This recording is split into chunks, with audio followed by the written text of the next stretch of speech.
Hello दोस्तों, स्वागत है आपका मेरे इस चैनल पे। तो दोस्तों, उम्मीद है आप लोगों ने सबने होली मनाई होगी अच्छी से, और उसके साथ साथ आप लोगों ने पढ़ाई भी की होगी। तो देखिए दोस्तों, एसएससी का तो ये एक ड्रामा है कि एसएससी नोटिफिकेशन डिले करता ही है। देखिए एसएससी जीडी के में भी उसने थोड़ा सा दिक्कत करी हुई है। देखिए इससे पहले जो सीजीएल का नोटिफिकेशन आया था कुछ टाइम पहले, उसमें भी थोड़ा सा समय लगाया था एसएससी ने, और यहाँ तक कि उसने एमटीएस की नोटिफिकेशन में थोड़ा सा टाइम लिया हुआ था। देखिए जो भी है, जैसा भी है, एसएससी कितना भी देर करे, लेकिन आप लोगों ने हार नहीं माननी है। मुझे लगता है इसमें बहुत से ऐसे कैंडिडेट होंगे जो आर्थिक रूप से कमज़ोर होंगे, जिनको लगता है कि मैं सिर्फ एसएससी जीडी को ही हासिल करना चाहता हूँ, और वो लगातार इसमें तैयारी में भी होंगे, क्योंकि एसएससी जीडी की जो वैकेंसी है वो हर साल नहीं आती है।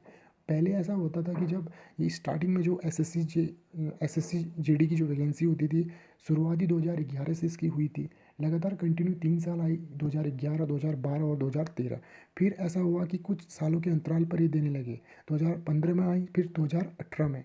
अब जो आई कि 2021 में इन्होंने नोटिफिकेशन में जो डेट डाली हुई थी 25 मार्च, हालांकि उसमें नहीं थी। अब इसकी डेट आगे को खिसका सकते हैं।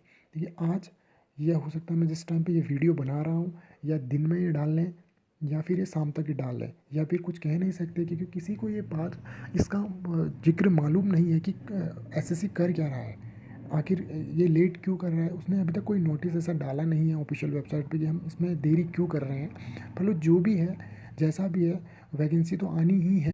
संसद में भी इसके बारे में बताया गया था कि वैकेंसी खाली है पद, तो ये तो भरने ही हैं उन्होंने, आज नहीं तो कल, क्योंकि ये भरने ही भरने हैं। जो भी है, जैसा भी है, आप लोगों ने यही सोचना है कि मेरी तैयारी भाई पूरी हो चुकी है क्या। अगर अगर मान के चलिए, अगर एग्ज़ाम 1 महीने 1.5 महीने के बाद हो जाता है, तो क्या आपकी तैयारी कंप्लीट हो चुकी है? नहीं है ना। तो वही सोच के आपने समझ चलना है कि मेरा एग्ज़ाम अगस्त में है, मैंने उस हिसाब से तैयारी करनी है। जो भी आपके कमज़ोर सब्जेक्ट हैं उसको स्ट्रॉन्ग बनाने की कोशिश कीजिए, जितना हो सके निखार लाइए अपने हर सब्जेक्ट में। और इसके बारे में भी आपको मैं डिटेल्स में बताऊंगा कि किस तरीके से आपने प्रिपरेशन करनी है, किस पे ज़्यादा फोकस देना है, क्योंकि मैं लगातार एसएससी की जीडी की वैकेंसी से जुड़ा हुआ हूँ दोस्तों। मुझे हर एक चीज़ के बारे में इसमें मालूम है कि एसएससी किस तरीके से इस चीज़ को करवाता है।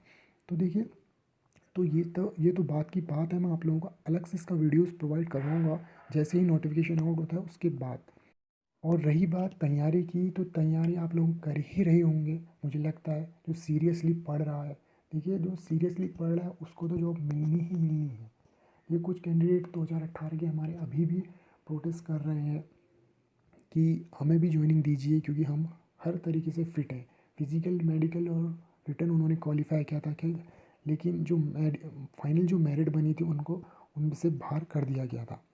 उससे मैं यही गुजारिश करूँगा कि जब भी नोटिफिकेशन आउट होता है तो उसको एकदम से अप्लाई मत कीजिए। थोड़ा ध्यान से पढ़िए नोटिफिकेशन के बारे में, डिटेल्स में पढ़िए कि क्या मांगा गया क्या नहीं। क्योंकि हम होता ही है कि हम एकदम उत्साह से उस फॉर्म को भर देते हैं और अंत में हमारा रिजेक्शन हो जाता है। यही हम इसी से हमको बचना है, क्योंकि एसएससी जीडी एक तो ऐसा है कि इसमें बहुत लंबे अरसे के बाद भी वैकेंसी आती है। कभी हम 3 से 4 साल लग जाते हैं इस वैकेंसी को आने में, और हम गलत फॉर्म अप्लाई कर देते हैं। तो जो जो ऑप्शन में मांगा गया है उस पर ध्यान दीजिएगा। पोस्ट पोस्ट जो क्वेश्चन होती है उसको थोड़ा ध्यान से भरिएगा, क्योंकि वो अगर आपने गलत भर दी तो आपके अच्छे मार्क्स होते हुए भी आप, हो सकता है आपकी कोई एक चॉइस होगी कि मैं इस पोस्ट में जाना चाहता था, और आप उसमें फिर वापस नहीं जा सकते हैं, क्योंकि आपने जो जैसी प्रिपरेशन डाली हुई होगी उसी के अकॉर्डिंग आपको पोस्ट मिलती है। तो ध्यान से भरिएगा, कोई भी फॉर्म अगर भरते हैं तो एसएससी जीडी का ही नहीं, किसी भी फॉर्म को, तो उसको थोड़ा केयरफुल ही भरिएगा। देखिए थोड़ा दिन लगाइए भले ही, क्योंकि 1 से 1.5 महीना देता है एसएससी एग्ज़ाम का फॉर्म फिल करने के लिए। थोड़ा टाइम लगाइए, 10 से 5 दिन लगाइए, या 10 से 15 दिन लगाए। थोड़ा सोचिए, विचार कीजिए उस चीज़ के बारे में, अंत में जाके उस फॉर्म को फिलअप करिएगा।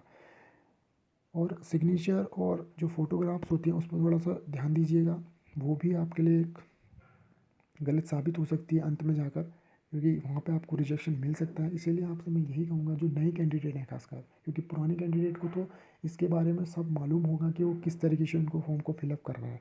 जो नई कैंडिडेट हैं दोस्तों, उनके बारे में ही मैं आपको ज़्यादा बताना चाह रहा हूँ, क्योंकि हो सकता है वो इसके बारे में पहली पहली बार फॉर्म को अप्लाई करने जा रहे हो और गलती से कुछ गलत टाइप कर देते हैं, या फिर गलत नेम इंटर कर देते हैं, तो फिर उसमें बहुत प्रॉब्लम हो जाती है आपको करेक्शन करने के लिए।